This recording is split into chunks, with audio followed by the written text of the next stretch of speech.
Hi everyone and welcome. I'm Mark Lynn, Head of Digital Business for NetSync. Today we'll be talking about return to school in a post-pandemic world, presented by Cisco and NetSync. Obviously we live in trying times. The pandemic, COVID-19, has had a dramatic impact across the globe. It's affected ways of life, how we work, how we learn, how we do anything. And one of those, in regards to learning, which we'll be talking about today, is how to get around having that kind of one-to-one that you normally have with the students and helping them learn. The impact, when you think about that, is dramatic. So using collaboration tools to try to have that same type of relationship is changing the way people have to think about teaching. It also has changed the way students have to think about learning. So today we're thinking about things in collaboration. And we also are worried about things about, Zoom bombing. We're worried about, we have all kinds of new acronyms, right? And BYOD, things like this that have become so important to our changed world. So when you think about all the elements of that, and you think about then having to secure it as well, and having something that is at least closely represents how you were teaching before, but now in the digital world, it's one of those things that requires a lot of thought, it requires planning, and it requires choosing great partners. So today we have three great speakers to talk to you about the return to school in a post-pandemic world. First up, we have Lenny Schad, Chief of Information and Innovation Officer, District Administration. Mr. Schad has worked in the K-12 education since 2003 and has successfully led BYOD and one-on-one for Katy and Houston ISDs. He's a published author, and his book, Bring Your Own Learning, Transform Instruction with Any Device, has helped many organizations with their digital transformation initiatives. Lenny will be discussing the current state and the challenges they are currently facing, including those related to funding. Welcome, Lenny. You, Mark, and good morning, good afternoon to you, depending on where you are in the country. My name is Lenny Schad, and I'm excited to be here. Just a quick piece of background on me. I've been in this technology field since 1987. For the first half of my career, I spent in the private sector and did hospitality, government, oil and gas, some investment banking. But it was when I was in the investment bank that I really got some exposure to incident management, incident response. We had a hurricane that came through, and it was Tropical Storm Allison in downtown Houston, flooded the downtown. And that's when I started to learn that there's more to crisis management, incident response than just having a plan. In 2003, I went over and joined Katy ISD and spent 10 years there. Was very fortunate in that district that I got my first exposure to mobile learning, remote learning, anytime, anywhere learning. And so I was heavily involved in the initiative that rolled devices out to the hands of kids, but I was more than just the technology person. I had responsibility over integrating in the curriculum and the professional development. So I started to get a really holistic perspective on what it takes to provide anytime, anywhere learning. And then in 2013, I decided to go over and work for Houston ISD. And I was in Houston, and we actually were one of the first large urbans to roll devices out to all of our high school kids, about 50,000 high school kids. And again, I was responsible for that initiative, not just from the technology perspective, but from the instructional, the practice, content perspective. While I was in Houston, we had Hurricane Harvey that came through, and again, we had our incident response, our crisis management plans, and there's so much more to them than just having a plan. And between Tropical Storm Allison, my exposure to anytime, anywhere learning in Katy, and then again in Houston, and then Hurricane Harvey, what I quickly realized is the emotional side to change is what has to really be understood and accounted for. And when you look at what we're going through in the pandemic, that is even exacerbated further, because this isn't a point in time where we're going to go back to the way we did things before. This has redefined our new normal and redefined what education and instruction is going to look like. So how do you take that monumental, very disruptive change and begin to now have it become a fabric within your learning system? That's what I think the challenge is for leaders today. And as technology leaders, technology is at the heart of all of this. So how do you really start to bring people together around this?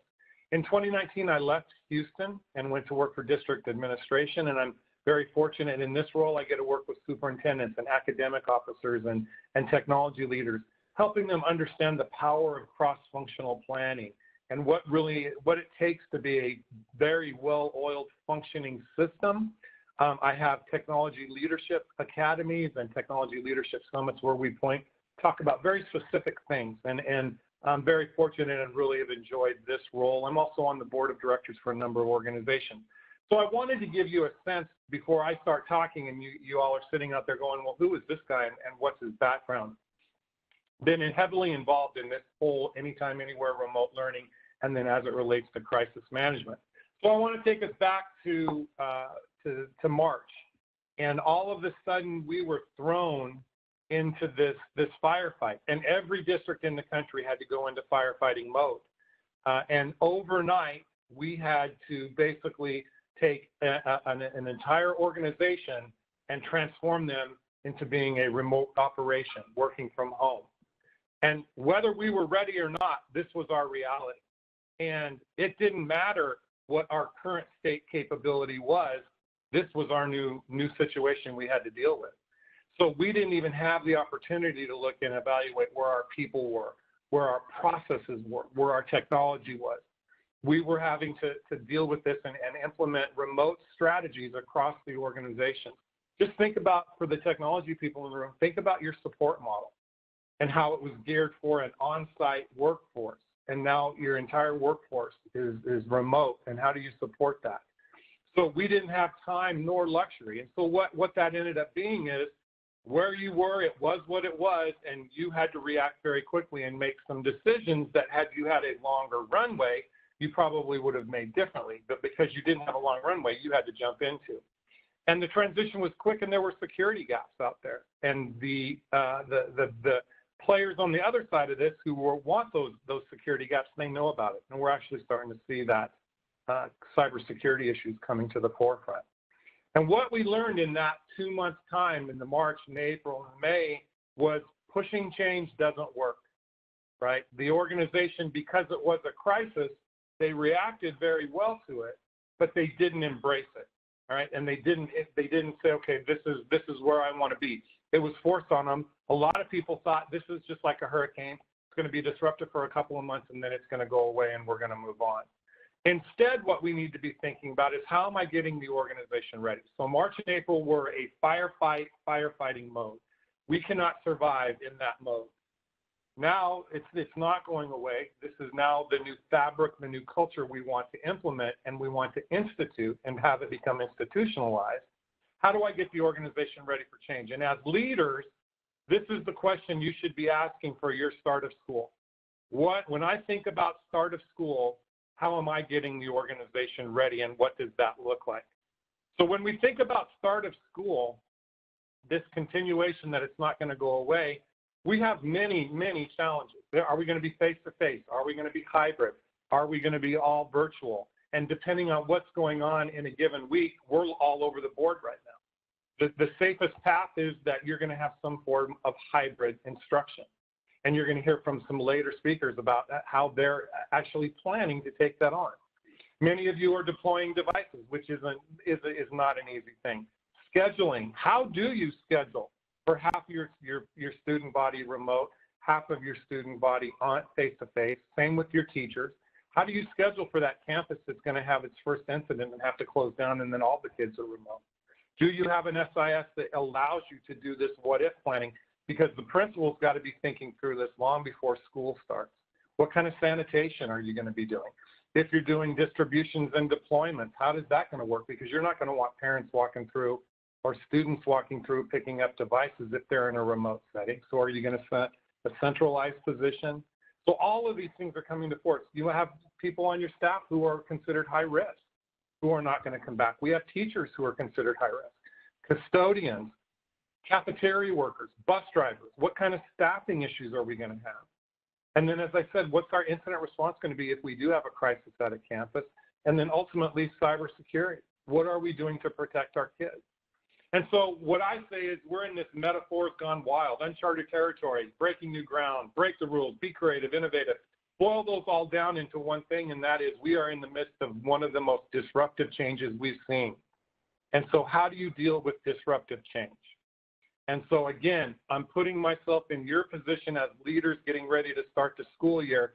Here's what I'm thinking about is in March and April, our parents were very accommodating to what the situation was. They are not going to be as accommodating in August and September. They are going to expect improvement. And my question that I've asked many superintendents across the country, as well as IT leaders, who do you want setting the expectation for you for what start of school looks like? The remote learning, virtual learning is at a minimum 2 or 3 year project. You guys are 6 months into it. So given the fact that there's no way you can be ready to be complete with this, what is the expectation and who is setting it? This is one of my favorite quotes. Every beginning is a consequence. Our consequence is COVID. Every beginning ends something. And so now we are a new normal. So what are we doing to abandon the way we've done things in the past and embrace the things in the future? The key behind all of change and whether people embrace it or they fight it is expectation. And expectation has to deal with the belief you have in your own mind or the belief people are telling you, right? And there's going to be the positives and the negatives out there. And it's these expectations about what I believe is going to happen that guide my behavior. So if I get the right expectation set, then I'm going to have the right kind of behavior. And when I think about change, there's 3 states of change: current state, transition state, future state. Current state, I'm not going to spend a lot of time on. It's that old pair of slippers. It's the comfort. It's how I do my job every day. Transition state is chaotic, and it's disorganized, and it's changing, and it's emotional, and how am I going to do my job? And there's anxiety, and there's fear. There's all of these things out there. It's where we're at right now, and it's where we're going to be for at least a year. It's deep in this transition state. Just think about people's personal lives. Some of them are worried about whether they're going to have a house to live in. Their spouse, their partner might have just lost a job. They might be dealing with death. So on top of this very disruptive change that you as an organization are having to put in, you have to also consider the emotional state of where your employees are. And then you have the future state. It's the promise of what's going to get better. And for us, we're talking about the future state being this virtual, anytime, anywhere learning that we were all thrust up into. And now we're saying that's where we want to be. But the caveat here is we're 2-3 years away from being in the end zone of this. But we're going to work very hard to show the transition on how we're going to get there and the steps necessary. So as we think about the current state and the transition state that we're in is chaotic and messy, and you're going to have a bunch of people saying we can never do this and that we shouldn't do this, the way that you navigate and you keep people on this ship, on this path, is by managing expectation. And so what you want to do is you want to build the expectation and you want to set it and you want to continually keep reviewing it, because that is what's going to maintain the buy-in and the support. Setting and maintaining the right expectations is what's going to keep the group of people with you, even when there's ebbs and flows and peaks and valleys. So how do I set the right expectation? And these are very simple steps, but they're often steps that are never thought of. You have to spend time explaining why. Now, you might think, everybody out there, that the why has already been defined for us. It's COVID. But there are still a lot of people who are thinking COVID is that hurricane scenario where we're going to go back to the way we've always taught. So what we need to do is we need to explain to people, know that this is going to be the new way we want to instruct from this point forward, and that we're going to be here to help you along that journey. And once you have a good level of understanding the why, then you can talk about how you want to get that done. But too often we jump right to the how, and we don't spend enough time on the why, and we never have that layer of understanding. You need to be constantly talking about your goals, right? And when we think about strategic planning now, we can't think in 2, 3, 4-year increments. We've got to think in terms of strategic sprints. What am I doing between March and start of school? that's going to show we were better than we were in March. And then what am I going to do 3 months later after school starts that says, you know what, we're better than we were at the start of school? So I call them strategic sprints because we are doing some heavy, heavy lifting that we don't have the luxury of saying, well, trust us, hang with us, because in a year we're going to be a lot better. It's so disruptive. We need to be doing this in terms of sprints where we can come back and say we're better than we were before. And we have to be realistic in what we're painting, right? Don't promise unicorns and don't hide issues. We are in the midst of disruptive change. Some things are going to work, some things aren't going to work. But if you try and hide the things that don't work, when we talk about setting the right expectation and people staying with you through the course, it's not going to work. And you must create feedback loops from the workforce, the people with boots on the ground. They've got to have an avenue to take this in. There's a quote from a movie, and it's my favorite quote. And in this time, people want leadership, right? And in your school district, they want leadership. And in the absence of a genuine leader, they're going to listen to whoever steps up in the microphone. My question to you is, in your district, who's stepping up to the microphone and talking about what start of school is going to be? Who's stepping up to the microphone in your department and saying, here's what start of school is going to be, and here's the new direction that we're going to go, and here's how we're going to get there? I guarantee you, if it's not the leader, if it's not you, somebody else is.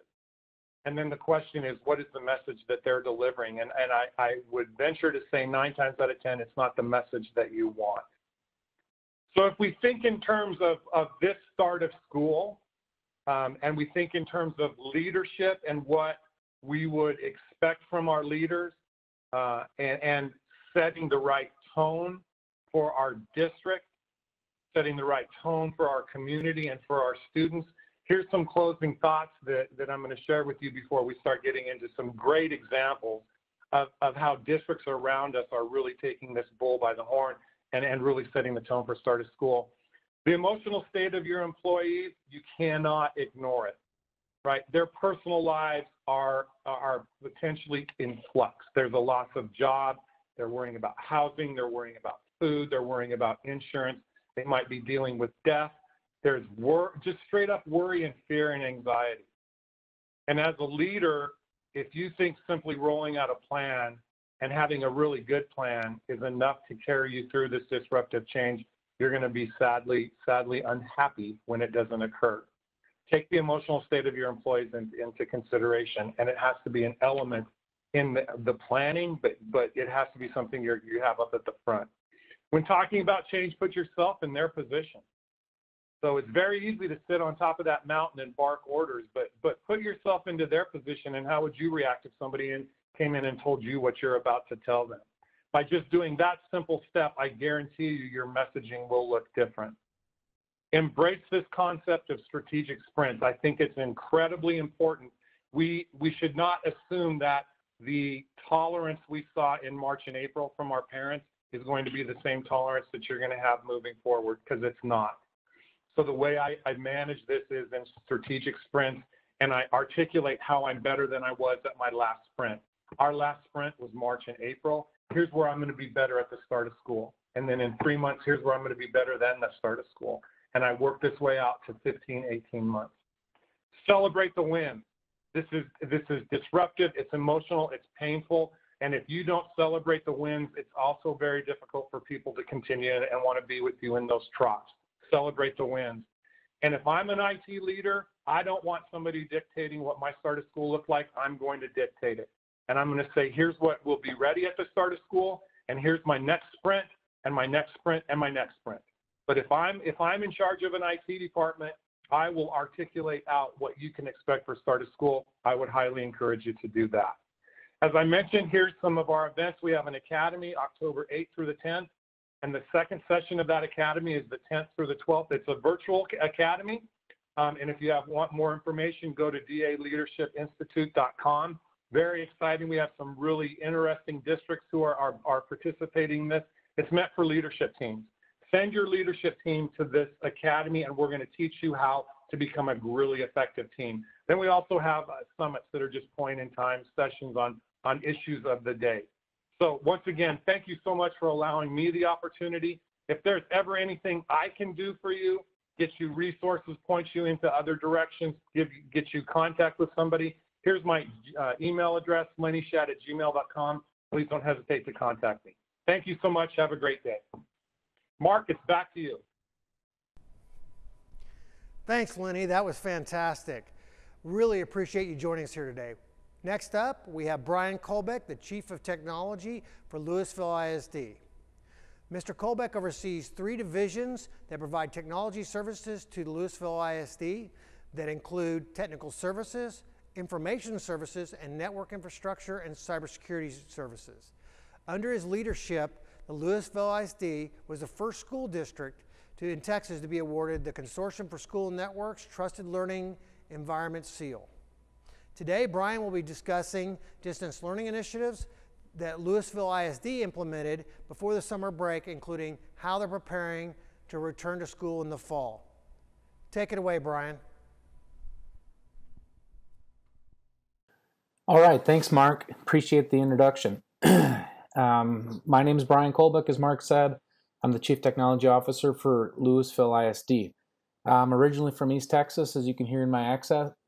Just kidding. I'm originally from Wisconsin, but I've been in Texas for about 5 years, and certainly the last 3 or 4 months have been the most interesting during my time as the Chief Technology Officer for Louisville ISD. What I'm going to do is take some time to kind of unpackage what we did in the spring in response to COVID-19, and then break those down, explain why we did certain things, where we found successes, and then ultimately kind of foreshadow some of the things we're looking at and working on as we prepare, for the 2021 school year. So a little bit about Louisville ISD before we get started. We are located just northwest of Dallas, about 25 miles. We're a suburban school district. We have just over 52,000 students. We have over 6,000 employees. We're covering about 127 square miles. Our district size, with that, we have 69 schools. We're covering 13 different municipalities, and we have about 33% of our students that are on free reduced lunch. So that is a little bit of the lay of the land. In addition to that, one of the, I think, unique things for us is that we had a large one-to-one initiative already in place. Really, it started in about 2012, so we're really on the second iteration of that already, and that helped us be more fluid in this case. Our one-to-one pre-COVID was in grades 4 through 12, and then in our classrooms we had class sets of iPads that we had about 7 iPads in every elementary PK through 3 classroom, and I'll talk a little bit about how we use that technology. So we were fortunate to have a lot of technology available. We do annually survey our students as well. With our back to school forms, we survey our parents about internet access. And, when COVID hit too, we rolled out another survey. So typically we're seeing about low to mid 90s. I'd say probably around 92, 93% of our students are saying that they have internet access at home. Our parent surveys are about that same ballpark as well. So thankfully we have a lot of internet access already in the home that helped our transition, but certainly we had gaps that we needed to address, and I'll talk a little bit about some of the things that we've done to do that. Another unique thing in our case, as far as internet access, a few years ago I applied for the district to be part of the Sprint 1 Million project. Fortunately, we were able to participate in that. So for students in grades 9 through 12, we already had hotspots that we were checking out to students that did not have internet access at home. Pre-COVID, that program was only available to students 9 through 12. They've now expanded that program from K through 12, but they're not really increasing the number of devices. But we can expand that a little bit if we have additional devices to hand out to students beyond just grades 9 through 12 going forward. So really, let's turn back the clock. We are in our situation, we ended up going into spring break. When we went into our spring break, that's really when everything hit with COVID and implementing the stay-at-home order. That was a very, very busy spring break. So I'm going to talk a little bit about some of the things that we were doing. And what we ended up doing is really developed phases to our at-home learning plan. And those phases really were around our principals and teachers coming back after spring break, and then preparing our students to come back after an extended spring break. So what we ended up doing, it was very tough because the window, just like y'all have experienced, the window to make these decisions was short. However, in our case, we had our Cisco, we have Cisco Call Manager for our communications platform, and I saw a real opportunity to build upon that in response to COVID. So what we were really kicking around is using, let's say, a traditional meeting platform. There's several of them out there to host meetings, and then maybe another solution to allow calling. So what we ended up landing on was really the implementation of Cisco Webex and Cisco Webex Teams. And the benefit of that is that the real difference between that and, let's say, a meeting platform is when you're in a meeting, right? The meeting's over, or the meeting's hosted, somebody joins the meeting, when it's over, it's over. What we're really looking at is the ability to really merge what I would call different functions. And when I think about the different functions, I think about them in really three layers. We were looking for telephony functionality, and we were also looking for a collaboration platform, and also the ability to facilitate meetings. So the combination of using Webex Teams and Cisco Webex really gave us that. And on the calling side of it, what was the first phase of our at-home learning plan was, even though we have a lot of families that have internet access at home, we know the common denominator for many of those families is still a phone number, right? So what we wanted to do initially was, I would call it almost like a health check. Call in, talk about what our first phase to at-home learning would be, find out, does the family have technology at home? If so, what are they using? Do they have internet access? And also, when the teachers were going to call the families, they had a survey they could send on and have the family fill out the survey. Then we could respond from a deployment perspective. But what was cool about that is we implemented Cisco hybrid calling on Cisco Webex Teams. And what that allowed us to do is really use our phone infrastructure that was already put in place. So all of our extensions that were already in place, really our auto attendants that were in place, and probably most importantly, the ability to use the campus phone numbers, main number as the caller ID. So what we ended up doing is we deployed Cisco Webex Teams first to all of our staff to fit that first phase of calling. And essentially what that allowed them to do is from their laptop, they were able to call families, to look up a family's home contact information, see that in Skyward, use Webex Teams to call that cell phone or landline, and the caller ID coming into that number would have been the main campus phone. But what was good about that is it didn't put our staff in a position where they had to call home or call a family using their personal cell phone number. So that was very positive and allowed us to make contact on those first 2 weeks very, very quickly. Additionally, within Webex Teams, and that example I just gave was really external, calling external numbers or receiving calls from external numbers. It also gave us an immediate communication platform to communicate in district. So while we transitioned to everybody working from home, with Webex Teams, it was really simple as almost like single click on a person's name, and you were dialed into either a voice call or you could elevate it up to a video call. So it gave us the ability to get on and meet with people quickly as we were trying to mobilize in our response to COVID-19. And then in addition to that, we were also looking to develop spaces. And within Webex Teams, you have spaces that are what we call kind of a persistent space, a persistent chat space, where we use that really in the week planning before our return back from spring break. We put in support structures around that. So, for example, we had support spaces for technology, for digital learning, for our principals, elementary principals, middle school principals, high school principals. We use those spaces to help train those groups of people, to communicate with them, post videos into those spaces, where they could use those resources to start creating capacity to build, knowledge with others. So our rollout was really, work with our campus principals to get them comfortable using the tools so they could host their own meetings and start building that out, show teachers how they were using the tools, obviously communicate their building specific information and district specific information.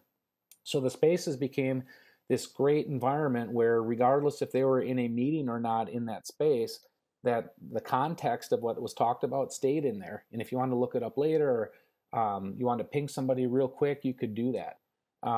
So the other interesting part with space is it became a really good tool for our teachers where they could have all the kids in a space. So we instructed our faculty to create spaces for every course. So in that course, if I was a fourth grade teacher, it'd be, Brian Kolbeck, fourth grade, and in there I'd have all my kids in that space. So that we deployed Webex Teams to all of our iPads. It was very easy for students to see their meeting schedule. They could click on it and join the meeting. It became very intuitive for our staff to do that in a very fast way.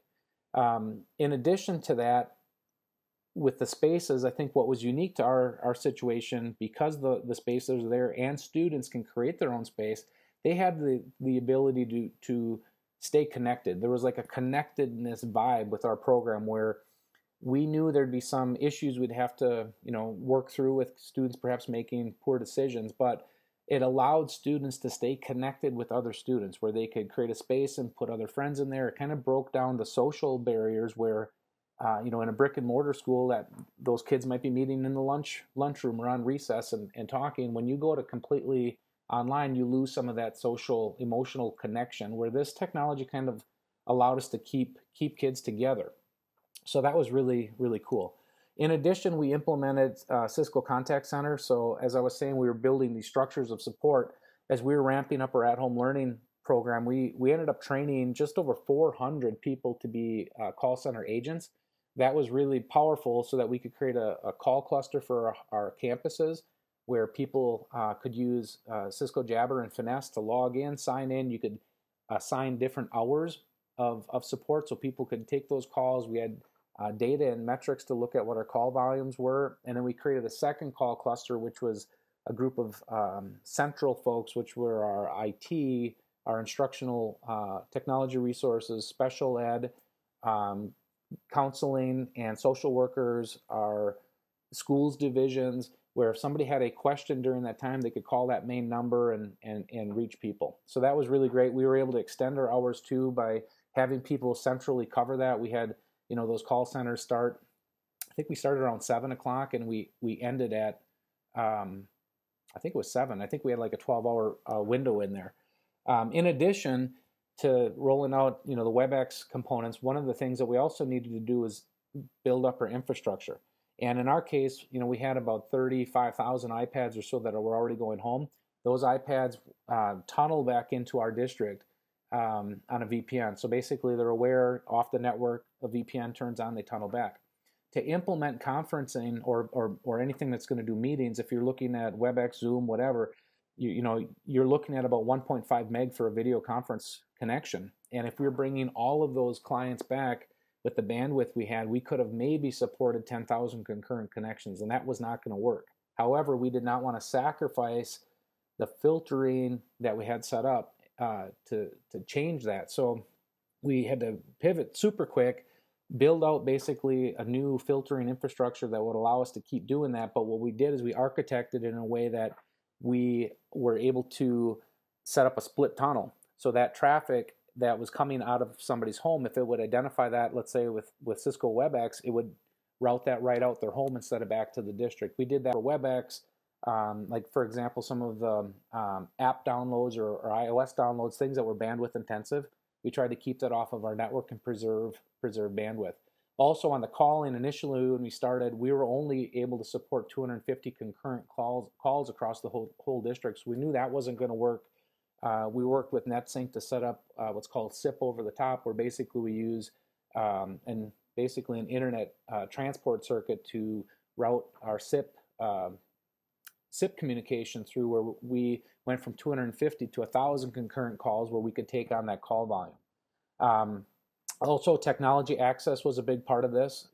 Certainly we needed to, not every student in our grades 4 through 12 opted into having a device, and not having one-to-one in grades 3 through, or pre-K through 3, we needed to ramp up device technology access. So we set up those surveys. We concurrently, centrally collected the classroom sets of technology, and we issued loaner technology to students that did not have a device at home.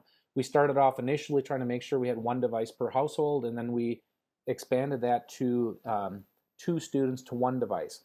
And that was enough, I think, because so much of it was asynchronous. It was enough to get us through.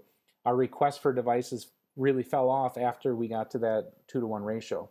And then, another strategy we worked on was really, how do you communicate all this stuff? So we ended up setting up a communication cadence with our communication department, where every time we communicate, we typically send that stuff out in English, in Spanish, in Chin. So to be responsive on the communication, we really needed to create a schedule on it. So we started where we were getting all of our communications points by certain days of the week. So if anything was technology related, we needed all that, wrapped up, drafted by, let's say, Wednesday, so that we could get it to translators, and that was going to go out, let's say, Thursday evening.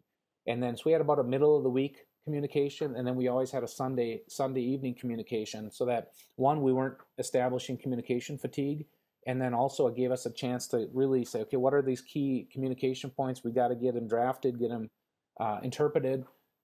translated and sent out. So that helped us a lot. And then, as we were rolling out Cisco Webex, Cisco has what's called the Control Hub, and in the Control Hub, there's a really good e-discovery tool where really any type of chat or communication, it's archived. However, that role, once you assign somebody as a compliance officer in that role, they have access to the whole domain.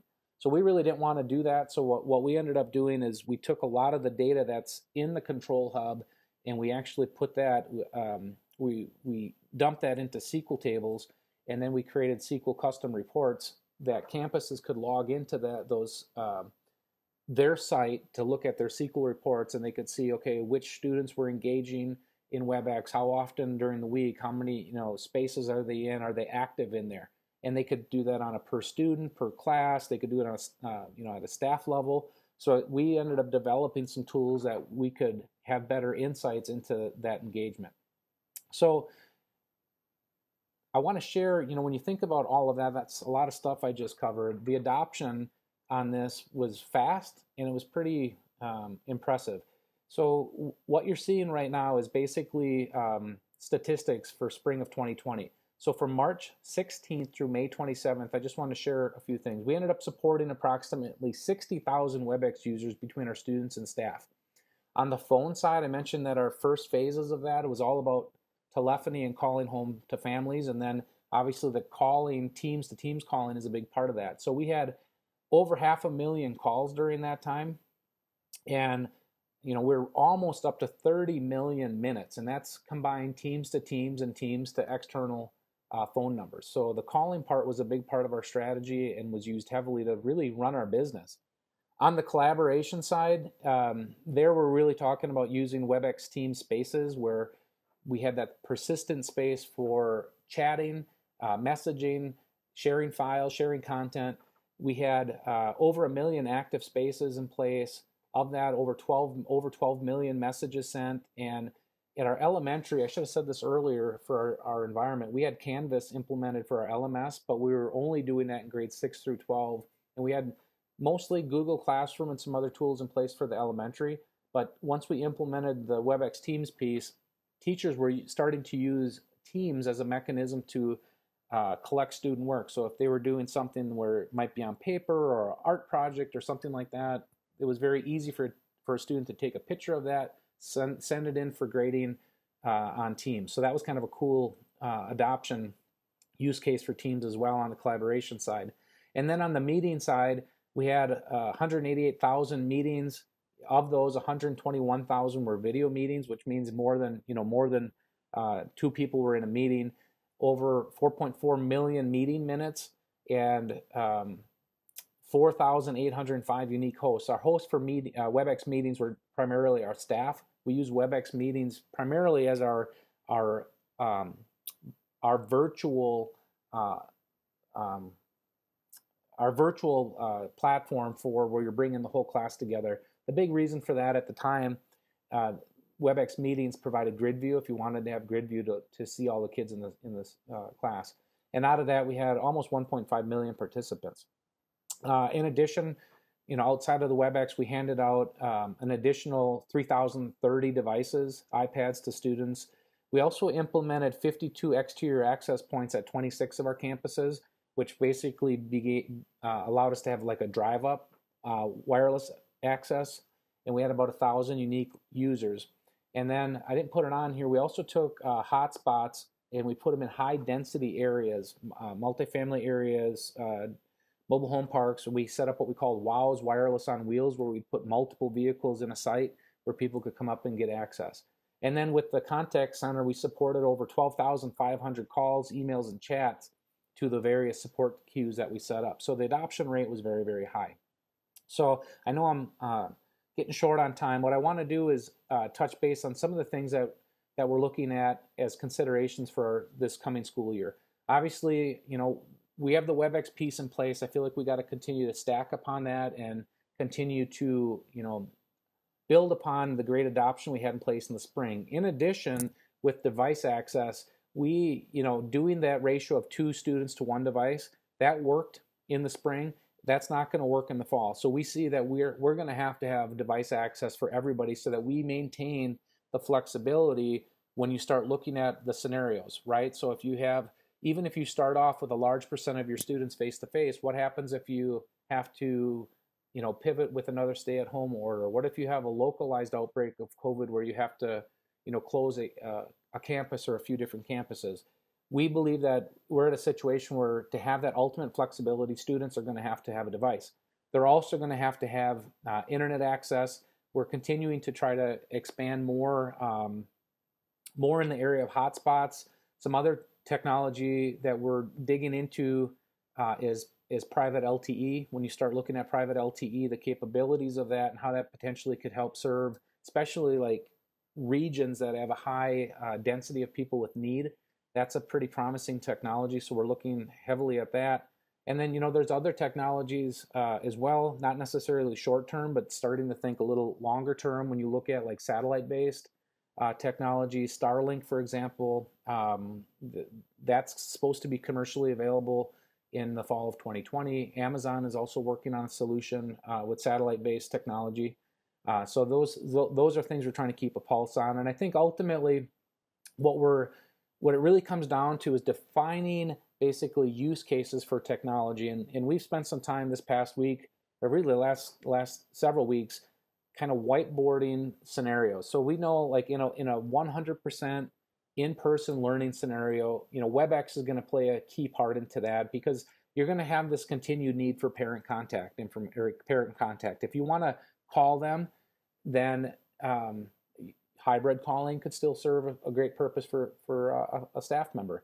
Also, there's situations, even if you go 1 or 100% in person, the reality of it is at some point somebody's going to have to quarantine, or it might be, the student has to quarantine, or a handful of students have to quarantine, where you might have majority of your class in the in-person scenario, but you're going to have to bring some kids in.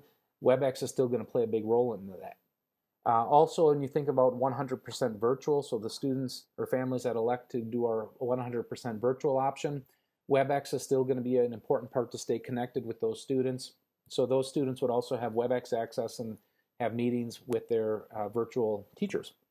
And then another unique situation or concept that we're kicking around is this idea of, especially at a grade level where you have a quarantine support model. And what that really is if you had, situations where you had students coming in and out of, let's say, 3rd grade. Now, it's not ideal from a pacing perspective, but students, essentially, if a staff member was assigned to help support those students in a virtual model, if they followed their scope and sequence, those students could be coming in or out of what the district scope and sequence is within a couple days. And on a quarantine, that might end up being 21 days, maybe as much as a month. Another scenario is, where a teacher might be quarantined, right? So now you start looking at that, and if you're looking at the elegance of that, one of the things we're trying to do is make this easy. So we're looking at, for example, some of the Cisco room kits, their mobile video endpoints, where those devices show up as a piece of hardware and they just join the meeting. So we think that has a lot of potential. And then, ultimately too, when you look at a complete hybrid, where if you had some of your kids at home, some of the kids on campus, the video endpoint option might be an option, but also, in our case, every teacher has a laptop and an iPad. We've tested the process of having the teacher carry their device. And if you didn't have, let's say, 2 mobile devices, would a teacher be willing to use their cell phone with a tool like Webex, where they could, use that as their audio, use their teacher computer to project? That might work as well. And then obviously we have to respond to a stay-at-home order. So I think those are some of the things we're thinking about. And I think lastly, just looking at other areas outside of WebEx and device access, whatever, we're deep at this point looking at scheduling, building out our schedules for students that enroll for the virtual option, face-to-face option. If we're looking at using other resources, how are we going to onboard, do single sign-on, roster those other applications, set up the data integrations. We're deep into that as well. So I know my time is up, and those are just some of the things that we've done last spring and that we're looking to do for 2021. Thank you. Thanks, Brian. That was really great. And thanks again for joining us today. Next up, we have Mike Griffin, who leads our collaboration and IoT practice here at NetSync. Mike has led the collaboration efforts that have helped numerous clients stay connected and productive during the pandemic. During these challenging times, Mike and his team of collaboration professionals have designed and deployed successful and secure collaboration rollouts in record times. Mike has over 20 years of experience designing, installing, and helping clients plan for future growth with the help of advanced collaboration solutions. Today, Mike will be discussing hybrid technology options that will enable students to easily, seamlessly, and successfully learn remotely. Take away, Mike. Thank you, Mark. So when we talk about hybrid classroom or hybrid participation in a remote learning environment, the first thing we have to figure out is that if you're doing all remote, meaning all the kids, all the teachers are remote, that's not near as big of a deal as if you're now starting to bring kids into the classroom in the physical space along with the teacher, and then having kids at home in a remote learning capacity. So when we're talking about distance learning, if they're all remote, there are some challenges, but it is a lot more simple than when we bring kids in person and remote at the same time. And the reason for that is you've got to account for a lot of different things. You've got to account for good audio quality. You've got to account for the video being able to see everybody in the room, including the teacher. You've got to account for how you're going to share content, both internally, within the class, and then virtually across the meeting with folks that are the kids that are at home. So when we look at all of that and we define what hybrid really means, there are lots of different use cases, which Brian pointed out in the segment before me, but really it boils down to 4 different technology solutions that you can plug into all of those different use cases. And really what those are is there's the all remote collaboration, right? We said that one is pretty straightforward. There is some training that must be done and participation from the teachers and the students and all of that. But that is pretty straightforward. The second is, how do we have mobile endpoints that we can roll into a classroom that might be a temporary solution to fit one of those use cases that Brian mentioned.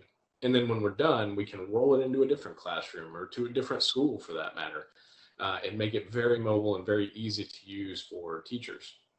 The next one is fixed video endpoints. So in this scenario, it could be, Brian mentioned some of these use cases, but it could be we have a classroom dedicated to distance learning where the teacher might be in the class, but all the students are remote, or maybe there's a hybrid. There's some kids in class and some kids remote. But in that case, what you need to figure out is what use case makes the most sense for the mobile cart, what use case makes the most sense for the fixed video endpoint. In both cases, you're going to need to make sure that it fits the use case appropriately. Is the audio, microphone good enough to pick up the entire class to fit that use case? Does the microphone only need to be good enough to pick up the teacher, right? Is the video going to be able to zoom in on a student that is speaking so that the kid at home can hear and see the question? When we start talking about SPED and DEF Ed and things of that nature, it becomes critically important that those children can see and pick up facial cues and read lips and, participate in the class as if they were there so they can continue their learning. Brian mentioned a lot of different use cases where we might be all at home, all in person, a hybrid thereof, and the different scenarios for that. These technology solutions are really designed for you to pick what makes the most sense for the use case in your application. And then the fourth is really about how do I use technology that I already have and maybe couple it with web collaboration tools like Webex or Webex Teams to bring those remote participants into the classroom. An example of that might be iPads. There is technology out there that allows you to put an iPad on a swivel and walk around with a microphone that's tagged to your lapel, and it would track you. And that would work fine if it was just the teacher. The problem you come into or you're going to face is if I also have kids in the classroom, how do I make sure when they're speaking that we can hear them? And then how do you couple the microphone on that lapel mic with an overhead speaker so that the kids in the classroom can hear, but then you don't get interference and echo, right? So if I'm talking through the mic, when it comes through the speakers, well, the mic's going to pick that up and it's going to create interference and issues. So there are purpose-built devices for this type of solution that we're recommending specifically so that you don't run into these technical challenges, because we're all talking about moving at a very quick pace to fit these use cases, and the runway is not long. Couple that with technical challenges, you need to make it very simple.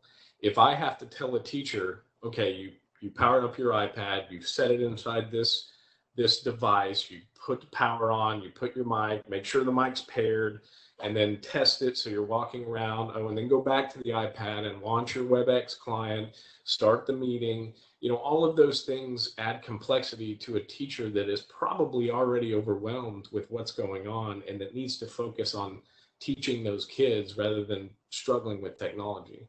So when we're talking about what we're recommending and why, at the heart of it, it is rapid deployment and ease of use for the teacher, so the teacher can focus on teaching the kids. So when we look at hybrid, when we come into the hybrid scenario, and when we go through all of those different use cases and we talk about the 4 options that really boil down to, which again are Webex, Webex Teams for complete remote learning or remote participants, a video endpoint that is on a mobile cart so that you can move around and be agile with it, a video endpoint that is fixed in a dedicated video distance learning room, and then the 4th option of using technology that you already have in conjunction with Webex or Webex Teams. Then you have to start looking at how do I plug those into all the different use cases that Brian went through and what makes the most sense for me. And I think at the end of the day, we're well equipped to help you and guide you through that and what we've seen with other districts. So we'd love to have those conversations with you and help you through that journey. But I did want to show you what some of these video endpoints and solutions might look like. I know I've got about 10 minutes total in this segment, so I want to make sure I at least give you some visualization. So when we're talking about the Webex board, the Webex board would be a mobile option that we propose so that a teacher, a non-technical person, can roll this in, plug it into power, and it's done. It's literally that simple. It has everything built into it: the microphone, the display, the codec, the video camera, everything is plugged in a succinct package so that the technology just gets out of the way and they plug it in and they start going, right? And this is what that might look like. Now, this is mounted onto a wall, but we could also put this on a rolling cart so that they just roll it in, plug it into power, and you're done. The second option is what we're calling a Room Kit Mini. Now, this is really designed for a teacher to have a communication with students that are remote. This is not a solution where you're going to have kids in class and remote. The Webex board that I just mentioned previously is the perfect mobile solution for that because it has dynamic microphones that can up the dB gain if somebody's in the back. It has digital speaker track, so if somebody's speaking, it will zoom in on them automatically, and the teacher really has to do nothing to make all that work. The Room Kit Mini is a less expensive option, but it's designed so that you can roll that into a teacher's classroom that now needs to teach kids remotely from a classroom. An example of that might be like a science lab, where they need to roll it up pretty close so that they can show the students what they're doing within the lab. And then if they wanted to record that, of course, anything that we're doing or talking about today can be recorded as well and shared with kids at a later date. So the next option is the Room Kit Plus.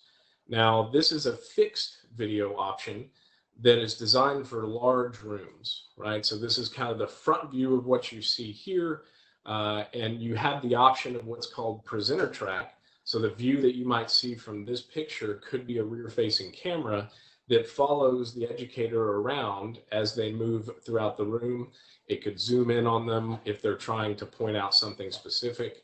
And then if they want to flip it and show the classroom, well, you have the quad camera there that you see against the wall that would show the teacher and the kids within the room. And here's another example of what that might look like. The Webex Room Kit is another option for smaller classrooms in a fixed video capacity, where you can have kids and the teacher in the classroom and then kids at home as well. I will say this is more for smaller classrooms, not necessarily the larger lecture rooms or larger classrooms generally. But in this option, it is going to be less expensive than the Room Kit Plus. You would not have necessarily the rear-facing camera. And as you can see, it's a single camera instead of a quad camera for less capability for the size of the room, if that makes sense. Then the Room Kit Mini, this is again very similar to what we discussed in the mobile option, but you can also have a fixed this in a fixed configuration on a wall somewhere as well. This is designed for very small huddle spaces, 2 to 4 people. So you really don't want to have any kids in the classroom. This is more focused on the teacher if they're going to teach from a physical space to a large number of remote participant students out there. And then finally, this is what it might look like for a student that is participating in a class that is a distance learning, digital learning class. The teacher and the in-room experience would have a video endpoint. You can change your display. What you're seeing here is what we call grid view, so you can see all the kids at once, which is really important when we're talking about, especially in the elementary and some in secondary as well. But you need to be able to, as a teacher, see all of the kids and what they're doing. Are they paying attention? Can you get their attention if you need it? And then from a kid's point of view at home, they could see this view as well, or they could change it to active speaker so that you get a big video view of whomever that might be.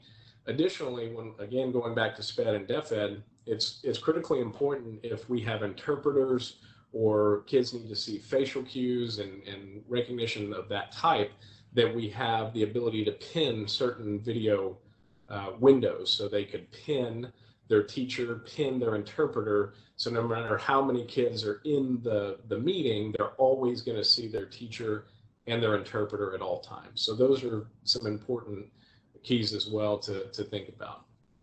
And finally, I just wanted to show you this kind of pro-con chart of the different video endpoints that we've gone through. and really where the benefits lie for each one of them, right? So I'm going to go through this really quickly. Again, don't have a ton of time today, but I definitely wanted to show you this at a high level and be happy to go into it with detail if you need to after the webinar. So we've got this broken into mobile and fixed. On the mobile option, that first 55-inch Webex board, the pros are it's really easy to use. You roll it in, you plug it in, you're done. It's mobile. It's got really good microphone array so that it will automatically detect who's speaking and boost the gain on those mics if they're in the back of the room versus in the front of the room. Makes it very, very simple. It is the best mobile option if you're going to have kids in class and remote at home. The price is, the con is one of those is price. It is more expensive than some of these other options. And it's not as easy to repurpose post-COVID, right? And what I mean by that is that there are usually screens in most classrooms already, whether it be projectors, LCDs, TVs, whatever. So this is all built in one unit. I'm not saying you can't repurpose it, but you probably repurpose it for something different than an in-classroom type activity, right? So it could be for, a flip, or not a flip classroom, but it could be for like remote field trips, or it could be for if I need to have a dual language speaking teacher sub or something along those lines. You could definitely repurpose it, it's just not as easy. The Room Kit Mini, an advantage to this is it's lower cost. It's easy to repurpose after COVID. You can put these in principal conference rooms, you could put them in break rooms, you could put them in classrooms, lots of different room options there. It is good as long as there are no kids in the classroom. Again, remember, this is a small video endpoint meant for small huddle space. It is mobile as well. Some of the cons to that one is it's higher maintenance, right? If you're talking about putting it on a mobile cart, you're going to have a display. It's going to have cables going from the display to the Room Kit Mini. There could have some input issues or source issues on the TV. So it's not as user friendly, if that makes sense, than the Webex board is, but it would still work. The fixed video endpoint options, we talked about some of these pluses. The audio quality is going to be great. It's got the quad camera with the speaker track, so it will zoom in on whoever's speaking at the class. It's meant and designed for large rooms. You can do kids in the classroom and remote with this thing. It's got presenter track if you have a rear-facing camera, so that it'll follow the teacher as they're moving about the room. And it's easy to repurpose post-COVID. Some of the cons, it's more expensive than some of these other options, and it's not as fast to relocate. And that's really the case for most of these options in the fixed configuration itself, because you're going to physically mount them to the wall, run some cabling, things like that. The next option is the Room Kit with the ceiling mic. Again, great audio quality. The speaker track is there. You can do kids in the classroom and remote as long as it's not a huge classroom. It's easy to repurpose post-COVID. Again, it's not fat on the con side. It's not fast to relocate. There is no presenter track option for this one. And for the teacher and the students, they need to be pretty close to the video endpoint, so it's not meant for large rooms. And then the last fixed option is the Room Kit Mini. The pro is it is the least expensive option. They are easy to repurpose post-COVID. The con is there's no kids in the classroom. You can't do this with kids in the classroom. It's for remote only that are participating with the teacher leading in a classroom. It's really designed for only 2 to 4 people. There's no presenter track option as well. So with that, I think my time is up. So thank you very much for joining us today, and I will pass it back down to Mark. Thank you.